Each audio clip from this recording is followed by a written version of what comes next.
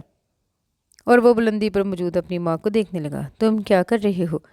Mechanical engineering کی ہے، آج کل فرم لانچ کر رہا ہوں۔ شادی؟ زبور آنکھوں میں وہ فورے شوق لیے اسے دیکھ رہی تھی۔ ہو گئی، اس نے نظر چرا لی۔ تمہاری پسند ہے؟ ڈیڈ کی؟ پھر تو یقیناً شاندار ہوگی۔ زبور نے جیسے چھیڑنے کی صحیح کی۔ وہ مسکرا دیا۔ دیکھ کر بتائیے گا، کب لاؤ گے مجھ سے ملانے؟ بہت جلد، لیکن ایک شرط پر۔ اس نے ماں کے دونوں ہاتھ تھام لیے۔ کیسی شرط؟ انہوں نے سہم کر خوبرو بیٹے کی شکل دیکھی۔ یہی کہ اب آپ میرے گھر میں میرے ساتھ رہیں گی؟ منظور ہے، تنہا اکیلے رہ کر بور ہو گئی ہوں، مجھے خوشی ہوگی اپنے بیٹے کے گھر رہ کر، جہاں بیٹا بہو پوتے پوتیوں کی ایک الگ دنیا ہوگی۔ وہ اپنی خیالوں میں کھو گئی اور جونیئر کی نگاہوں میں چمکیلی آنکھوں والی وہ پیاری سی لڑکی لہرا گئی۔ وہ جب سے آئی تھی چپ تھی۔ امی بابا نے لاکھ پوچھا مگر اس کی خاموشی نہیں ٹوٹی۔ بابا نے امی کو سمجھایا کہ جب بتانا ہوگا خود ہی بتا دے گی، زیادہ پوچھ گچھ مت کرو۔ امی نے بھی زیادہ اصرار نہیں کیا۔ کب سے وہ اپنے ہاتھوں کی لکیروں کو دیکھ رہی تھی۔ تو کیا میں ہار گئی؟ جس شخص کو میں نے ٹوٹ کر چاہا وہی میری کردار کشی کرے تو میں کیسے رہوں اس کے پاس؟ کیا مجھ میں ایسا کچھ نہیں ہے جو اسے پرچا لے؟ کیوں ہے وہ اتنا کٹھور، اتنا بے درد؟ کیا اسے میری بالکل بھی پرواہ نہیں؟ میں اس کی زندگی میں رہوں نہ رہوں اسے کوئی فرق نہیں پڑتا۔ مٹھی بند کر کے وہ کھڑکی تک آئی۔ سوکھے پتوں سے ڈھکا اجاڑ سے ہے اس کی آنکھوں کے سامنے تھا۔ ڈور بیل بجی۔ بابا نے دروازہ وا کر دیا۔ السلام علیکم بابا۔ جونیئر کا چہرہ دروازے کی اور سے طلوع ہوا تو بابا نے اسے گلے لگا لیا۔ السلام علیکم امی۔ اب وہ کچن کے دروازے پر موجود امی کو ساکت کر گیا۔ وہ تو امی بابا سن کر ہی ٹھٹک گئی تھی، ورنہ جب کبھی وہ آتا انکل آنٹی پتھر مارنے کے سٹائل میں سے کہتا۔ جب اس نے امی کے آگے سر جھکا دیا تو امی کی آنکھیں نم ہو گئی۔ اس کی سماعت میں عائشہ کے الفاظ گونج رہے تھے، عورت کا دوسرا نام وفا ہے، اور اس نے وفا کے آگے سر جھکانے میں کوئی شرم محسوس نہیں کی۔ سر پر ہاتھ پھیر کر امی نے بے ساختہ اس کی پیشانی چوم لی۔ یہ مائیں بھی کتنی عجیب ہوتی ہیں، امی کی آنکھیں پوچھتے وہ شوخی سے کہہ رہا تھا۔ عائشہ اوپر ہے؟ امی گویا ہوئی۔ میں مل سکتا ہوں اس سے؟ یہ بھی کوئی پوچھنے کی بات ہے، جاؤ مل لو، بابا نے کہا تو وہ سیڑھیاں طے کر کے اس کے کمرے میں آہستگی سے داخل ہوا۔ کھڑکی کھولے نیچے صحن میں جھانک کر یقیناً وہ گزرے دنوں کو یاد کر رہی تھی۔ اس کی پوچھ دروازے کی سائڈ پر تھی۔ وہ اس کی موجودگی کو محسوس نہ کر سکی۔ اس کے ملگجے حلیے الجھی بکھری زلفوں کو اس نے محبت سے دیکھا۔ اس کا یہ حال یقیناً اس کی فرقت نے کیا تھا، ورنہ وہ بڑی اپ ٹو ڈیٹ رہتی تھی۔ اس وقت یقیناً حقیقتاً انسان پڑاؤ ڈھونڈنے لگتا ہے جب اس کے باعث کو خود کو فراموش کر دیتا ہے۔ اس کے شانے پر اس نے دھیرے سے تھپکی دی۔ مجھے وہاں کہاں ڈھونڈ رہی ہو؟ میں یہاں ہوں۔ اس کی آواز پر وہ اچھل ہی تو گئی۔ اس نے پلٹ کر بے ساختہ اسے دیکھا جو اس کے بے حد نزدیک کھڑا تھا۔ اسے اپنی طرف دیکھتا پا کر پلکیں جھکا گئی۔ میں تمہیں لینے آیا ہوں، چلو گی نا میرے ساتھ؟ محبت و مان بھرے لہجے میں ہزار خدشے تھے۔ وہ چاہنے کے باوجود نفی میں جواب نہ دے سکی اور اس بات میں سر ہلا دیا۔ میں نیچے انتظار کر رہا ہوں، تم ذرا جلدی تیار ہو کر آ جاؤ۔ تمہارے کمرے میں زیادہ دیر رہا تو امی بابا کو غلط فہمی بھی ہو سکتی ہے۔ وہ شوخی سے لب دبائے اس سے شرارت کر رہا تھا۔ طرز کلام پہ عائشہ نے اچنبھے سے اسے دیکھا اور جب وہ تیار ہو کر آئی تو اس نے سر سے پاؤں تک اس کے سراپے کا جائزہ لیا۔ بلو جینز کے کھلے پانچوں والے ٹراؤزر میں وائٹ شرٹ اور وائٹ دوپٹے سے بالوں کو جکڑ کے ایک ڈیلی گانٹ لگا کر اس نے دوپٹہ آگے ڈال رکھا تھا۔ امی بابا نے خوشی خوشی دونوں کو رخصت کیا۔ اس نے واپسی میں امی کے آگے پھر سے سر جھکا دیا تو عائشہ نے آنکھیں میچ لی۔ آج ہار کون مانے گا؟ اس نے پرشریر مسکراہٹ کے ساتھ سوال کیا۔ اس دن بھی ہار میں نے نہیں مانی تھی۔ چہرے پر آئے بالوں کو اس نے انگلی سے پرے کیا۔ مانی تو میں نے بھی نہیں، وہ تو ڈال ٹوٹ گئی تھی۔ وہ یاد دلا رہا تھا۔ تو ٹھیک ہے، آج دیکھ لیتے ہیں، تم ہار جاؤ گی۔ وہ مسکرا رہا تھا۔ یہ تو وقت ہی بتائے گا کہ کون ہارتا ہے۔ وہ اڑی ہوئی تھی۔ تمہیں اپنی جیت پر خوشی ہوگی یا میری ہار پر؟ دونوں پر نہیں۔ کیوں؟ استفسار ہوا۔ آپ کو دکھ ہوا تھا مجھ سے شادی پر یا میرے گھر چھوڑ جانے کی خوشی ہوئی تھی؟ دونوں پر نہیں۔ کیوں؟ آپ کے اس نے استفسار کیا، جس نے میری آواز سن کر ہی مجھے دل میں جگہ دے دی، جو میرے گھر واپسی کی منتظر رہتی تھی، جو کالے شیشوں کے پیچھے سے مجھے پہرو تکتی تھی، جس نے مجھے محبت کے لمب سے روشناس کرانے کو نفرت کے سمندر میں جانتے بوجھتے چھلانگ لگا دی، جس نے میری گرد نفرت کے خول کو محبت سے لبریز اپنی سنہری آنکھوں سے ترخا دیا، جس کی خوشی میری محبت اور رفاقت میں تھی، اس لڑکی کی خوشی پر مجھے کیوں کر دکھ ہوتا؟ جونیئر کے گمبھیر لہجے پر عائشہ نے بڑی مشکل سے پلکوں کو گرنے سے بچایا۔